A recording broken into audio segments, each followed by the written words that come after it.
આજે આપણે જોશું F7 journal.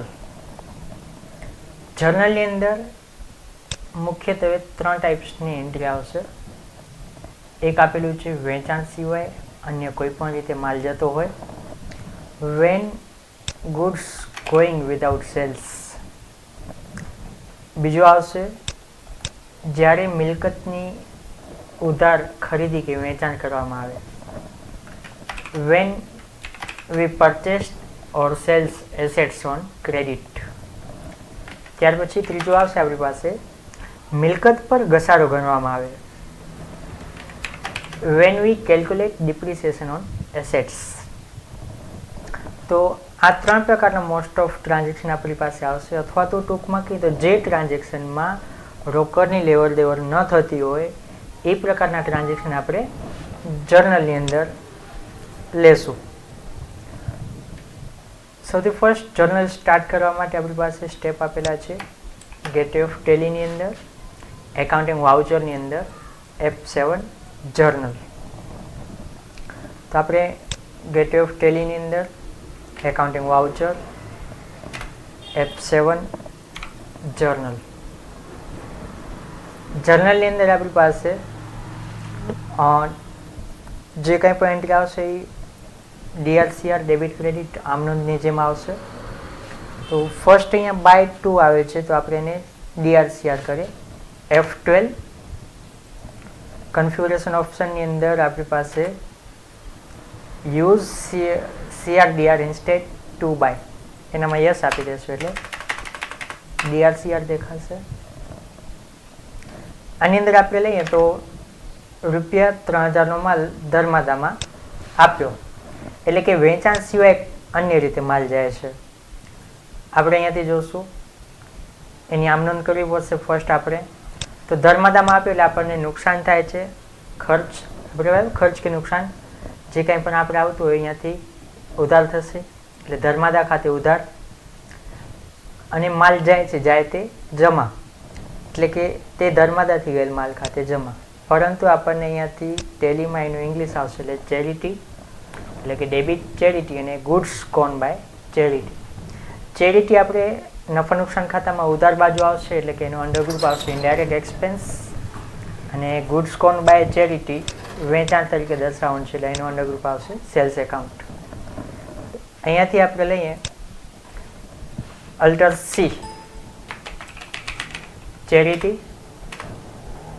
Indirect expense, accept yes or no yes. જે કંઈ પણ આપણી પાસે અમાઉન્ટ આપેલી હોય અહીંયાથી ડેબિટ, DR છે એની જગ્યાએ CR, ક્રેડિટ જમા.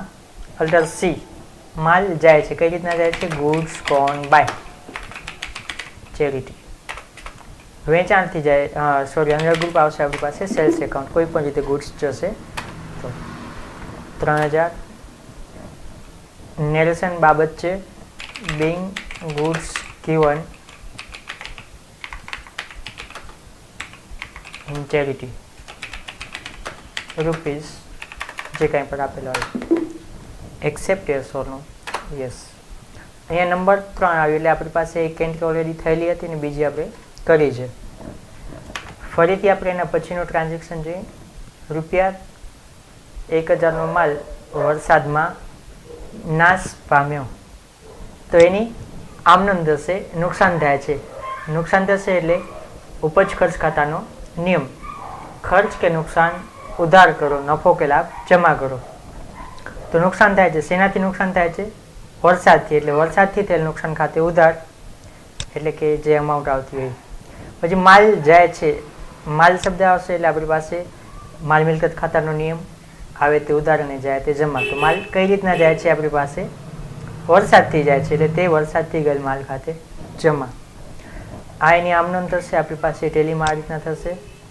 વરસાદથી થયેલ નુકસાન ખાતે ઉધાર એટલે લોસ બાય રેઇન, એનો અંડરગ્રુપ ઇનડાયરેક્ટ એક્સપેન્સ, અને વરસાદથી ગયેલ માલ ખાતે જમા એટલે ગુડ્સ ગોન બાય રેઇન, એનો અંડરગ્રુપ સેલ્સ એકાઉન્ટ. તો અહીંયા આપણે લેશું alter C loss by rain.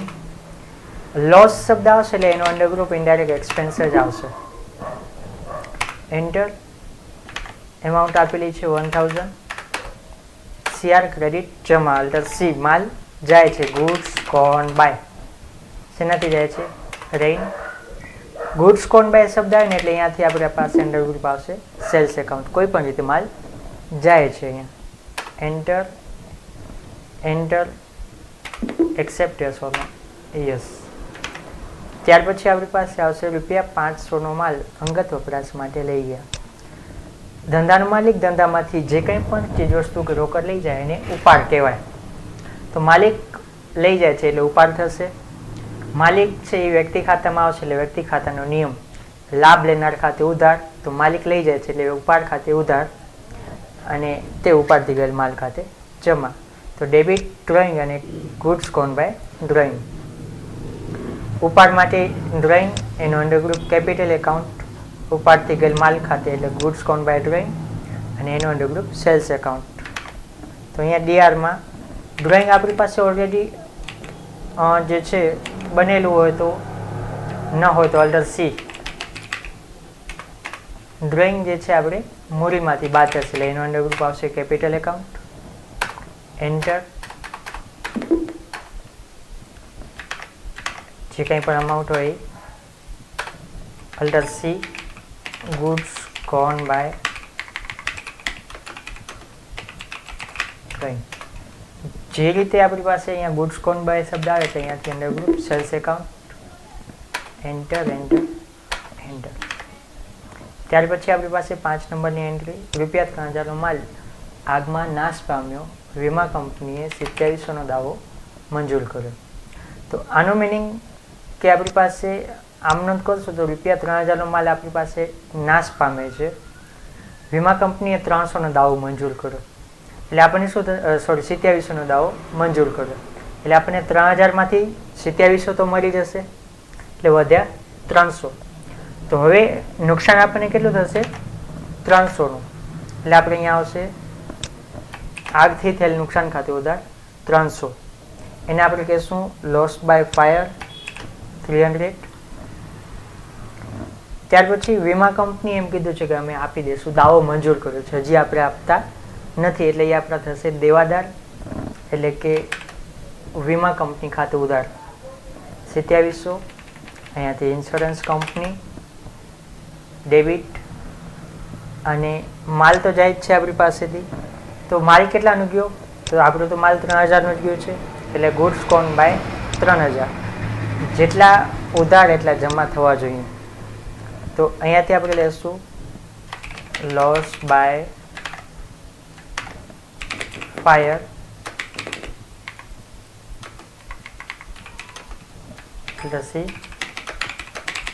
Fire. Loss શબ્દ આવશે એટલે એનો અંડરગ્રુપ ઇનડાયરેક્ટ એક્સપેન્સ જ આવશે 300. ફરીથી અહીંયા સીઆર છે ત્યાં આપણે ડીઆર લખશું. અલ્ટર સી ઇન્સ્યોરન્સ કંપની, આપણું ડેટર્સ છે એટલે સેન્ડરી ડેટર્સ, પરચુરણ દેવાદારો. એન્ટર એન્ટર એન્ટર 2700નો દાવો મંજૂર કરે છે. સીઆર ક્રેડિટ જમા, alter C goods gone by. Goods gone by શબ્દ આવશે એટલે અહીંયાથી આપણે sales account 3000. Enter accept yes or no, yes. ત્યાર પછી આપણી પાસે 6 નંબરની એન્ટ્રી આપેલી છે ₹10,000નો માલ ફર્નિચર રાજન ફર્નિચર માર્ટમાંથી ખરીદ્યું એટલે કે મિલકતની ઉધાર ખરીદી થાય છે.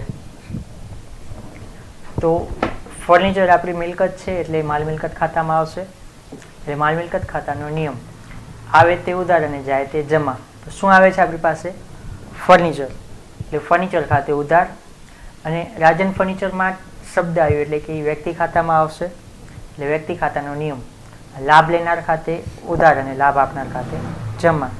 તો રાજન ફર્નિચર માર્ટ આપણને જે છે ધંધાને માલ આપે છે એટલે લાભ આપનાર છે એટલે તે રાજન ફર્નિચર માર્ટ ખાતે જમા. અહીંયા એનું અંડરગ્રુપ અને અહીંયા એનું ઇંગ્લિશ આપેલું છે. તો ફર્નિચર તો આપણી પાસે ઓલરેડી ખાતું બનેલું છે એટલે અલ્ટર સી કરવાની જરૂર નથી. કેટલાનું માલ પરચેસ કર્યું તો અહીંયાથી 10,000. સીઆર અલ્ટર સી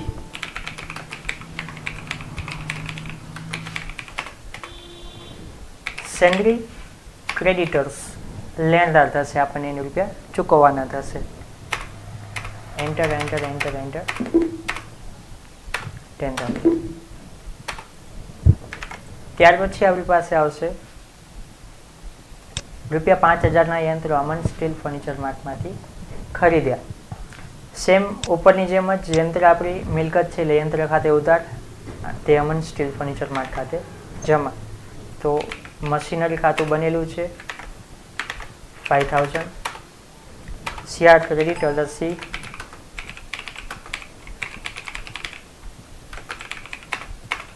સેન્ડરી ક્રેડિટર્સ આપણી જવાબદારી થશે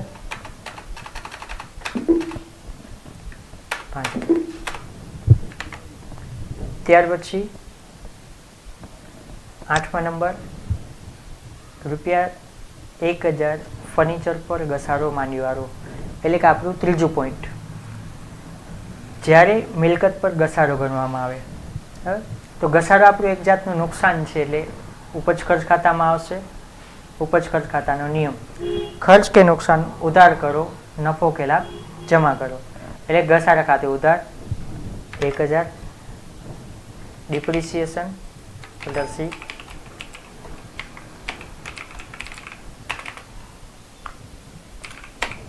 નુકસાન કોઈ બી આવે એટલે એનો અંડર ગ્રુપ ઇનડાયરેક્ટ એક્સપેન્સ જ આવશે. કેટલા છે 1,000. એન્ટર. સીઆર ક્રેડિટ જમા. હવે જે તે મિલકત ખાતે ઘસારો કરવાનો છે એટલે જે તે મિલકત ખાતે જમા. એટલે ફર્નિચર મિલકતની આપણે ઉધાર બાકી હોય, અહીંયા આપણી પાસે જે મિલકત છે 1,13,000ની હતી, એમાંથી 1,000 જમા થાય એટલે મિલકતની વેલ્યુ 1,12,000 થઈ જશે. Enter enter enter. ત્યાર પછી યંત્ર પર 500 ઘસારો માનીવાળો, તો ઘસારા ખાતે ઉધાર તે યંત્ર ખાતે જમા. તો અહીંયા આપણી પાસે ડિપ્રિસિએશન ઓલરેડી એકવાર બનેલું છે એટલે બીજી વાર બનાવવાની જરૂર નથી. અહીંયા બતાવે છે ઘસારા ખાતે આપણે 1,000 થયા છે, 500 એડ કરશો એટલે 1,500. હવે એકવાર આપણે એન્ટ્રી લીધેલી હશે તો ફરીથી અહીંયા સામે બતાડશે. આપણે તો ફર્નિચર નહીં પણ મશીનરી ઉપર કરવાનું છે એટલે અહીંયાથી machinery 500. Enter. Accept yes or no? Yes. ત્યાર પછી આપણી પાસે આવશે 10% લેખે જમીન મકાન પર ઘસારો ગણો. હવે આની અંદર શું થશે કે આપણી પાસે કોઈ પણ એમાઉન્ટ આપેલી નથી, કેટલા, તો એના માટે ફર્સ્ટ તો આપણી પાસે જોવું પડશે કે આપણી પાસે જમીન મકાન એટલે કે લેન્ડ એન્ડ બિલ્ડિંગ્સની વેલ્યુ કેટલી છે. તો એટલે આપણે બહાર નીકળશું ગેટ ઓફ ટેલીની અંદર બેલેન્સ શીટ અલ્ટર F1 એટલે કે ડિટેલ્સમાં આવશે. આની અંદરથી આપણે જોશું લેન્ડ એન્ડ બિલ્ડિંગ્સ કેટલા છે 50,000. તો આપણે 50,000ના 10% કરશું એટલે કંટ્રોલ N કરશું એટલે અહીંયાથી કેલ્ક્યુલેટર સ્ટાર્ટ થશે. 50,000 ઇન્ટુ 10%. એન્ટર આપી દો એટલે 5,000. તો હવે આપણે અહીંયા આમનોંધમાં લેશું એમાઉન્ટ 5,000. ઘસારા ખાતે ઉધાર 5,000, તે જમીન મકાન ખાતે 5,000.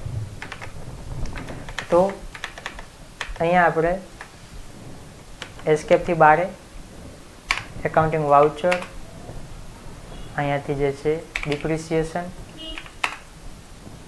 5,000. ટુ કઈ વસ્તુ ઉપર ઘસારો કરવાનો છે? Land and buildings 5,000. Accept yes or no? અહીંયા નંબર 11 બતાડે છે, એનો મતલબ કે આપણી 10 એન્ટ્રી થઈ ગઈ છે. હવે આપણે અહીંયાથી સ્ટાર્ટ કરીએ તો એન્ટ્રી જોવા માટે આપણને ગેટ ઓફ ટેલીમાં ડિસ્પ્લેની અંદર ડે બુકની અંદર F7 પ્રેસ કરશો એટલે આવશે. ખાસ એની નોંધ આપેલી છે કે જો વેચાણ સિવાય અન્ય કોઈ રીતે માલ જતો હશે તો એની અસર નફા નુકસાન ખાતે થશે. બરાબર, આપણી પાસે નુકસાન થાય છે એના માટે આવશે. જ્યારે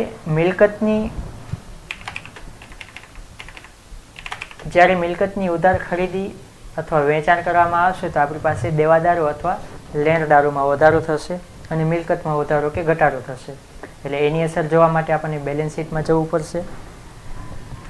જ્યારે આપણે ઘસારો ગણશું તો ત્યારે ઘસારો ગણીએ ત્યારે એક અસર પાકા સરવૈયામાં આવશે અને બીજી અસર નફા નુકસાન ખાતામાં આવશે. તો આ પ્રમાણે આપણી પાસે જર્નલની અંદર આવશે. આ ડે બુક પ્રમાણે આપણે જે છે સ્ટેપ જોઈએ. તો એસ્કેપથી બહાર ગેટવે ઓફ ટેલીમાં ડિસ્પ્લે, જે આની અંદર જે ડાર્ક અક્ષર હશે ને એની શોર્ટકટ કઈ છે. ડિસ્પ્લેમાં ડી ડાર્ક છે તો ડી પ્રેસ કરશું ડાયરેક્ટલી તો એ આવી જશે. ફરીથી ડે બુક માટે ડી છે તો પાછું આપણે ડી પ્રેસ કરશું, ડે બુક આવ્યું. અહીંયા આપણી પાસે જેટલી પણ ટ્રાન્ઝેક્શન થયેલા હશે અહીંયા દેખાશે. F4 અહીંયાથી સિલેક્ટ કરીએ કયા પ્રકારનું, તો જર્નલ. તો જર્નલની અંદર આપણી જેટલી પણ એન્ટ્રી થયેલી હશે અહીંયા દેખાશે. જો કોઈ પણ કરેક્શન કરવું હશે તો અહીંયાથી એન્ટર. અહીંયા અલ્ટરેશન લખેલો આવશે એનો મતલબ કે આપણે અત્યારે મોડિફિકેશન થાય છે ટ્રાન્ઝેક્શનમાં. તો જો ટ્રાન્ઝેક્શનમાં મોડિફિકેશન ન કરવું હોય તો એસ્કેપથી બહાર એસ્કેપ. બેલેન્સ શીટમાં આપણે જઈને ચેક કરીએ કે શું અસર થઈ. તો બેલેન્સ શીટમાં આપણે અહીંયા જે છે ડ્રોઈંગ અને વિથ થ્રો આપણે ડ્રોઈંગમાં લીધા હતા 500 તો અહીંયાથી દેખાય છે 500. આજે આપણે ટ્રાન્ઝેક્શન કરેલું હતું કે રૂપિયા 500 અંગત વપરાશ માટે લઈ ગયા.